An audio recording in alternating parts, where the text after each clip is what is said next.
That guy is living.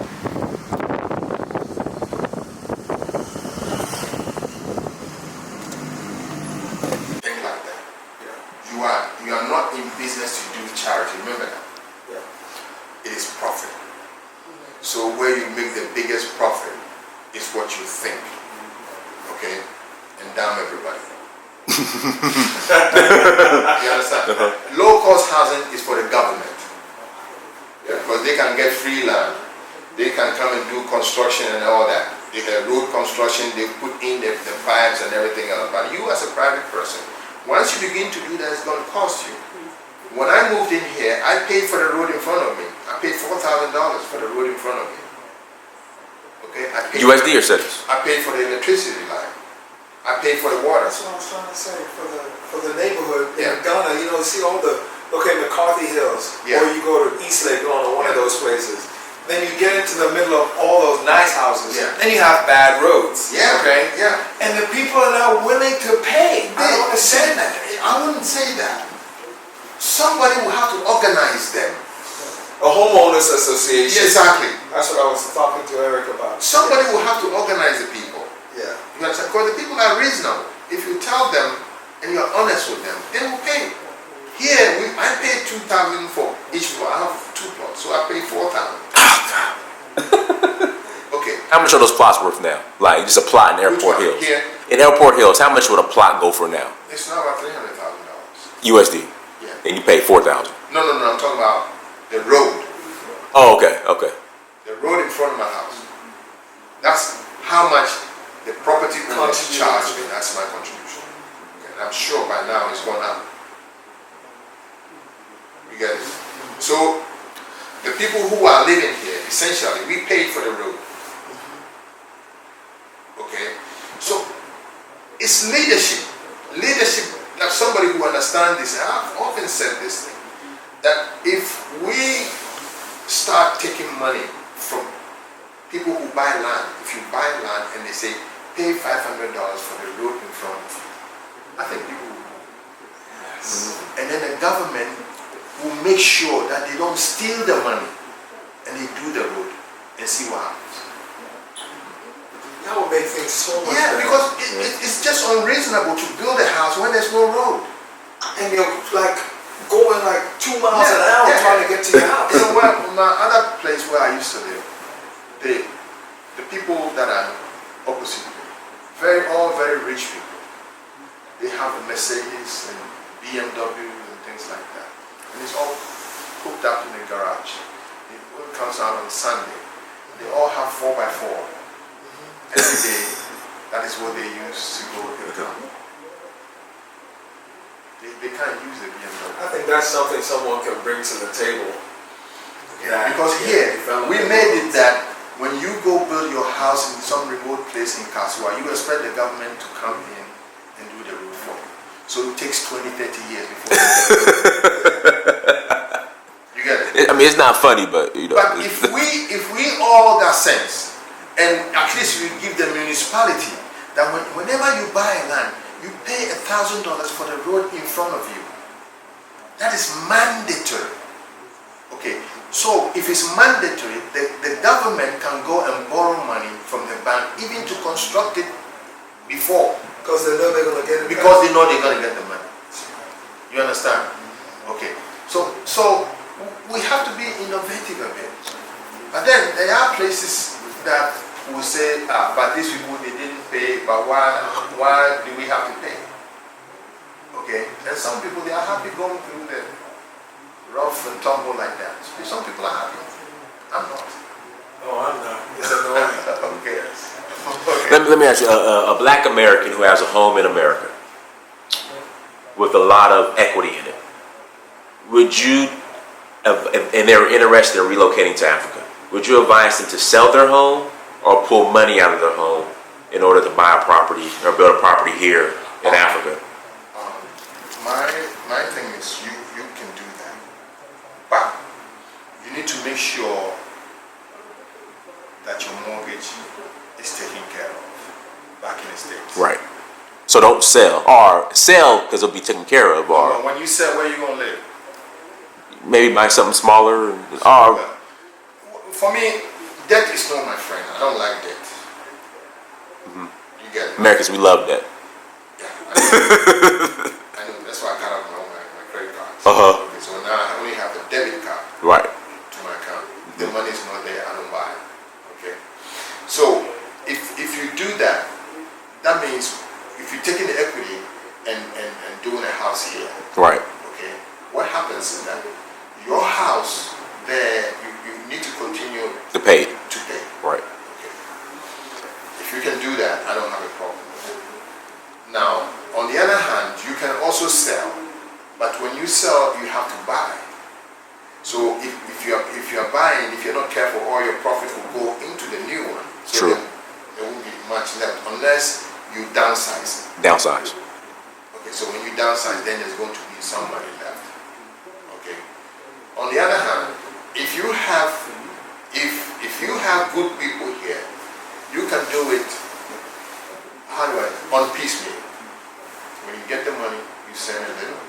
You get the money, and that's how most Ghanaians build here. So that when you go to places, you see half big or half built houses and stuff. More than likely, the person is living outside. So they wait. Sometimes most people in the States, Ghanaians, they wait for the tax period. So they collect their taxes, and that's where the money comes. Okay, that's where they get bulk money. Because most people can't save. So, some might get 5,000, 7,000, bring it to Ghana to start building or finish up their building. Okay, so those are the options available to you. One, you need to have a trusted person here that can take care of that for you. Or you could sell the house and downsize and then use the balance to finish up the property, or to a level where you wouldn't have to spend so much money. You get the point. Or you take the equity in the house and then you build while you live in your own house. That is all possible, but it's how you handle it that it will not be a burden for you.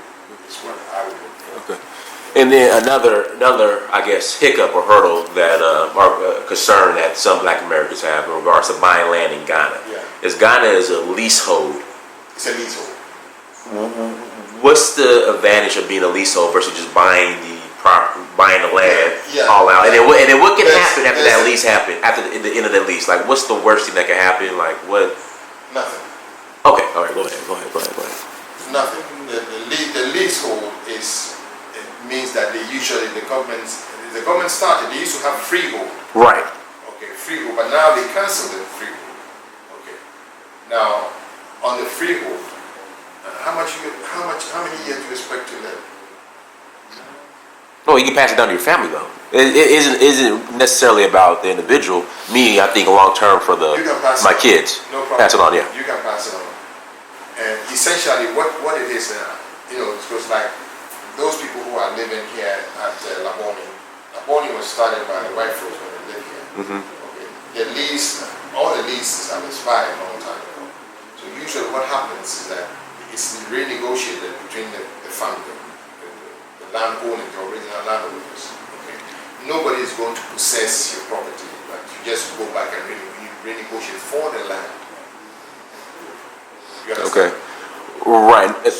But what are you renegotiating? Like, yeah, the land. It's like you're buying the land again. Okay? You want to buy it again. I just don't understand that process. Like, what's the worst thing that can happen? So after 30 years, or 99 years, or 30 years, whatever it is. It's usually 99. But for someone who's not a Ghanaian national, you can still get 99. You still get 99? Yeah. So I can't imagine my kids having to go negotiate with somebody else's kids about the land that I'm leasing. In my head, that could go very wrong. Yeah. Well, the other thing is they could sell it. They could sell it before the lease expires. Usually, maybe about 20 years before the lease expires, you can sell it. I don't know if you choose to do so. But what about the property you built? Which property? On the land. The property, yeah. Saying that you sell the property on the land. So once you sell the property, you sell it together with the land. Is that okay? But how does so when you negotiate, you have to buy the land for the For instance, if I'm selling the house, right? I can't give you the house to take Right, exactly. Own the land, right? Right. So it comes with everything. Okay, but then the lease on the land Right. kicks in at the end of the 20 years. Okay, where whoever owns it will have to deal with the land owners. Okay, now it's not something that you need to worry about. Okay. Okay, other than that, a lot of people will be running away and leaving their houses. Okay, so there is a way. There is a way to do that, to make it easy on whoever lives there. Can you put in the contract, okay, after 99 years, I'll just pay you the set amount? Can you negotiate ahead of time? I'm not sure. I'm not sure there's a rule like that. I'm not sure. Because I would hate, like your land. Yeah. I don't know how much you bought it for sale in Airport Hills. Is it raining? Yeah, it's raining. Oh, wow. Oh man. Say in Airport Hills, I bought a plot of land for 5,000 USD. I would hate. Your windows are down. Yeah. Yeah. Oh my God. I would hate for, 99 years later, since the values of Airport Hills have appreciated so much, the owner's like, okay, now you have to give me $1 million USD. That. No, that's not gonna happen. Okay. That's not going to happen. I mean, they're not. I mean, I don't know how it works. Yeah, that's just I would feel comfortable by negotiating ahead of time. Look, at 99 years, I'll just give you another 5,000. You know what I mean? Maybe it's something I haven't thought about. Of all the land that I own, I have not thought about. Because I'm thinking about myself. Right. I'm not thinking about my children. Oh, okay. There you go. I'm thinking that I don't want to take their burden. I've already built a place. Right. When I die, you deal with it. That's my attitude. You understand? Right. I don't want to think beyond. It becomes absurd when you begin to think like that. Okay. Okay. That is me. That's me. I heard you have to pay like 10% of it. Like you go back and pay 10% of the original price. That's to the fair. landowners. That's fair. That's fair. To you That's fair. There's a way of doing it that is not going to be like today's price. Okay. That's all. That's my concern. 10% of got the it. original price. Yeah, that's what fair. they told me. Yeah. That's fair. I mean, I could, I know that because other than that, there's going to be chaos in the country. That right. Right. Okay. So if you have to sell it, at some absurd price. Okay. I know that there's a way that we go around it that is going to make it easy. But like I said, I'm not thinking beyond 100 years. I'm not thinking. 100 years comes with a new set of rules, new set of ways to do things, and I'll be dead and gone. Yeah, but that's how white people think. That's how they were able to come in and do what they do. That's how they operate. Yeah, but see, So I think that's important. But then the law also helps. Okay, the law helps them because I was just talking about. They create the laws too. Hershey, yeah. I was talking about Hershey. Hershey's. Hershey Town. Okay, Hershey Town is owned by a couple where they make the chocolate. In Pennsylvania. Yeah, Right. Pennsylvania. You know that. Right. I didn't know that. I didn't know the couple owned it. Yeah, The whole town. They never had kids. Hershey never had kids. Okay, but the whole town, they built the whole town, and they did what they call, oh my goodness, they did something in law that the estate is being managed for the town. So the chocolate Hershey, they still own it, even though they're dead, they still own it, and they're still making profit. Right. And the profit, the guy, put in a will where the money's supposed to go, and he goes to the school. The school that they give the money to, what they do is that like every 5 years they're supposed to change all the furnishing in the school, and then you see people waiting because the money is there and they have to do it. And other places, other schools come in for their stuff that they're giving away. You understand? Right. So I'm saying that the law, when the law is advanced in such a way that it encompasses all of this, in that you can't shape your life, your legacy after your death. You understand? It's there. I mean, I think the Ghana might have it. I don't know. I have not looked into it because I'm saying that I don't want to bother my head. Because look, my dad has a house. My dad had 2 houses. I don't care about those houses. That's another thing too. A lot of times but see, this is the issue. I'm gonna tell you what the problem with the attitude is. So where I'm at in Atlanta, Yeah. it was at one time it was a predominantly white and Jewish area. Yeah. Then you had inner segregation. You had white flight. Yeah. Then black people started to move into the neighborhood. Values went down. Then the crack hit, and it was the hood. Yeah. So then the family members, so once grandma passed away who owned the house, the family members just neglected the house. Yeah. What happened now where I'm at, the prices go up. Rejuvenation. Gentrification. Yeah. And so the houses they didn't care about Right.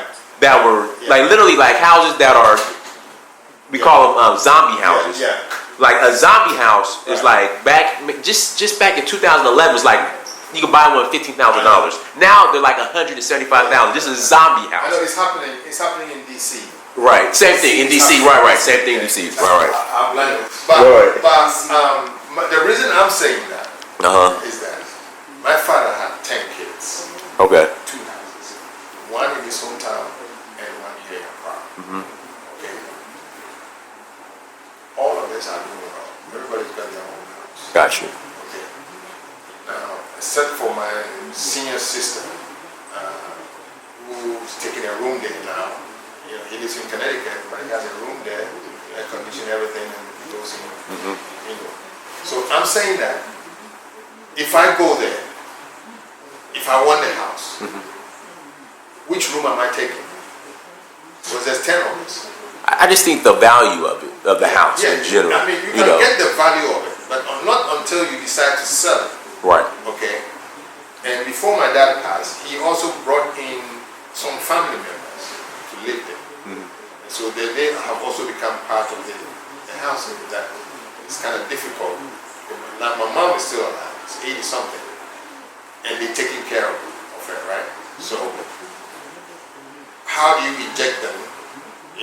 True. So I don't want to bother myself with that kind of. And I don't think I have a need. If I were only son or something, then I will begin to think about it. But there's so many of it. I don't want to focus on it, thinking that I'm going to get something out of it. So it's just there. It will be there just like a museum or something. Some museum. And we have a lot of those houses here in Ghana. That it becomes a problem with the family because those who built it died a long time ago. They didn't leave anything. No papers. No papers, nothing, and then people fighting over it. If you go to some place called Adabraka, you see a lot of those houses there that are dilapidated. Nobody knows what to do with it.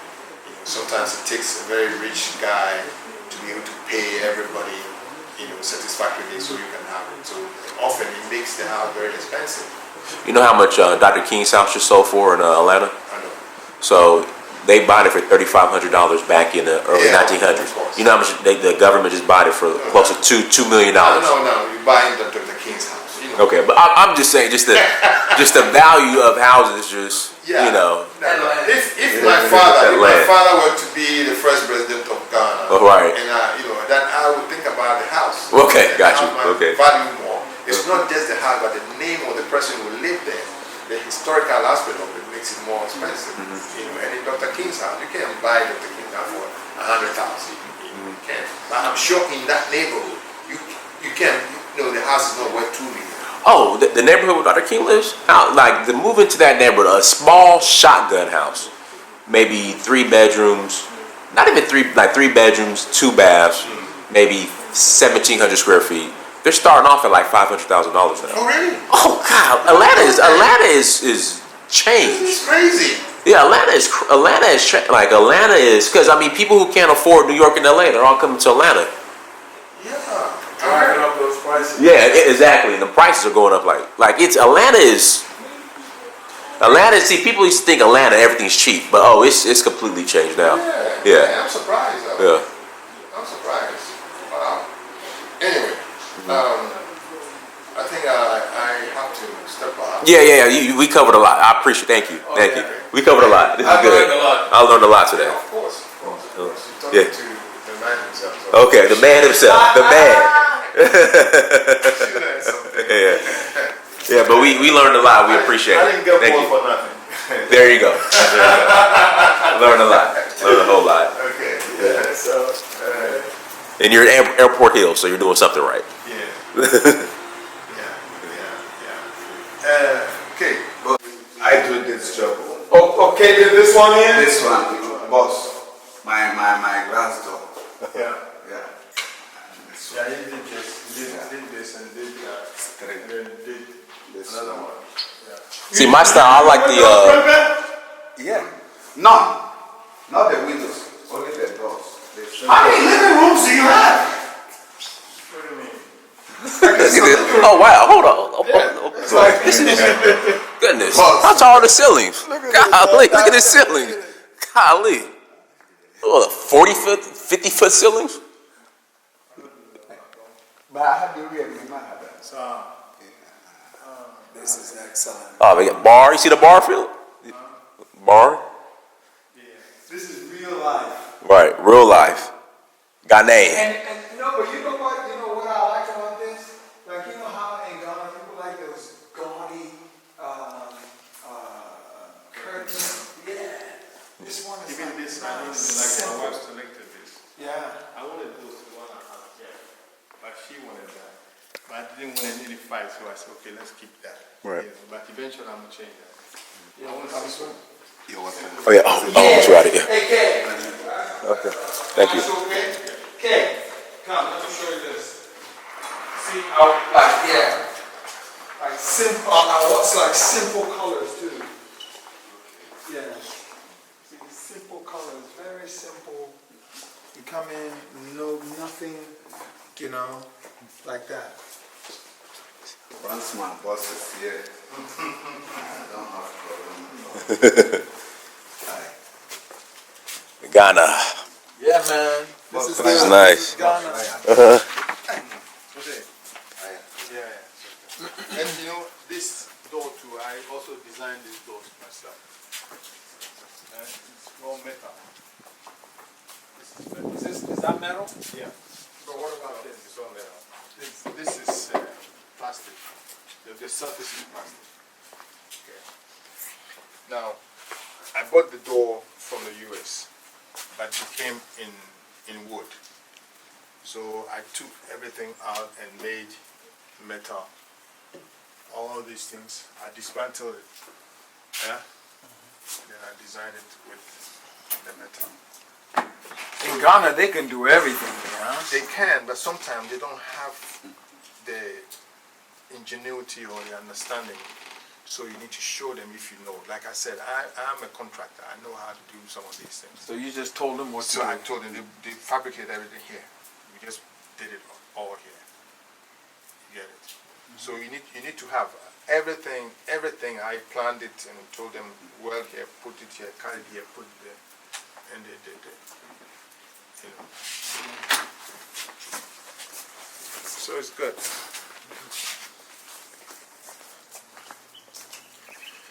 Boss, maybe I do it them. Yeah, it took that time. We took all your time. Yeah. That's okay. I learned a lot. I did. Sometimes we do it.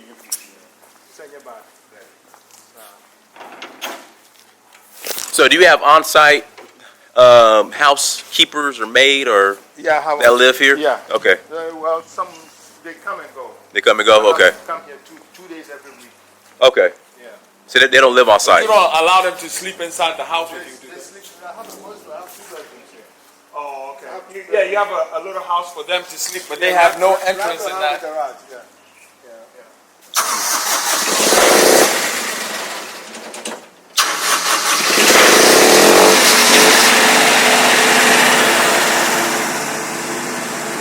And then light up.